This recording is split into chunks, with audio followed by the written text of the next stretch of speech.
क्या बात है, ऐसी कौन सी समस्या आ पड़ी जो आप इतने विलाप कर करके रो रहे हो? क्या बात है बताओ। तब पंडित जी ने कहा कि संत देवता मैं क्या बताऊं, मेरे घर में धन है, खाने के लिए अन्न भी भरा पड़ा है, लेकिन उसको खाने वाला हमारे घर में नहीं है। संत देवता ने पूछा कि अरे बताओ तो बात क्या है। पंडित जी ने कहा हे संत देवता, हमारे घर में सब कुछ पर्याप्त है, लेकिन मेरे घर में एक पुत्र नहीं है।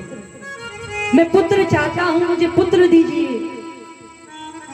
अगर मुझे पुत्र नहीं मिला ना तो मैं बिना मौत का मर जाऊंगा। लोग मुझे ताने देते हैं कि तुम्हारे घर में पुत्र नहीं है, इसीलिए तुम्हारी पूजा पाठ नहीं लगती है, तुम्हारे घर का जो तुलसी का विवाह है वो हरा भरा नहीं रहता। लोग हमें ताने देते हैं। मैं चाहता हूं कि मेरे घर में भी कोई पुत्र हो, इस धन को खाने वाला हो। बताओ हम क्या करें? तब संत देवता ने समझाया। संत देवता कहते हैं पंडित जी आप कैसी बातें कर रहे हैं? अरे ये बताइए कि पुत्र होने के बाद में किसके भले हुए हैं जो तुम्हारे हो जाएंगे? पुत्र से होता क्या है? अगर तुम तो कह रहे हो हमें पुत्र दे दो, अगर मान लो मैंने तुमको पुत्र दे भी दिया तो क्या ये गारंटी है कि वो पुत्र तुमको बुढ़ापे में एक लोटा जल दे देगा? हा? कि वो पुत्र तुम्हारे अंत समय में काम आ जाएगा? महाराज एक पल का भरोसा नहीं है कि कब कौन व्यक्ति कैसा बदल जाए, तो पुत्र का तो कर ही नहीं सकते।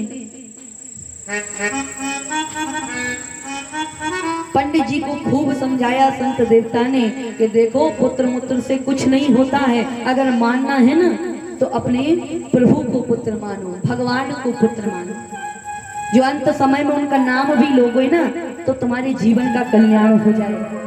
पुत्र का नाम लेने से जीवन का कल्याण नहीं होता है, भगवान का नाम लेने से होता है। अब संत देवता ने खूब समझाया महाराज पंडित जी को, लेकिन पंडित जी की समझ में नहीं आई।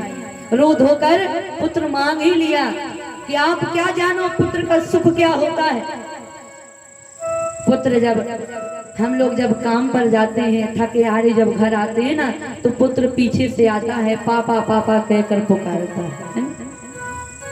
पापा पापा कहकर बाप के ऊपर पाप को बोझ डालता है। लोग पापा करते हैं ना, पापा पापा कैसे कहते हैं पता है? अच्छा पहले के जमाने में लोग पिताजी कहकर पुकारते थे, कहते थे कि नहीं पिताजी, हाँ?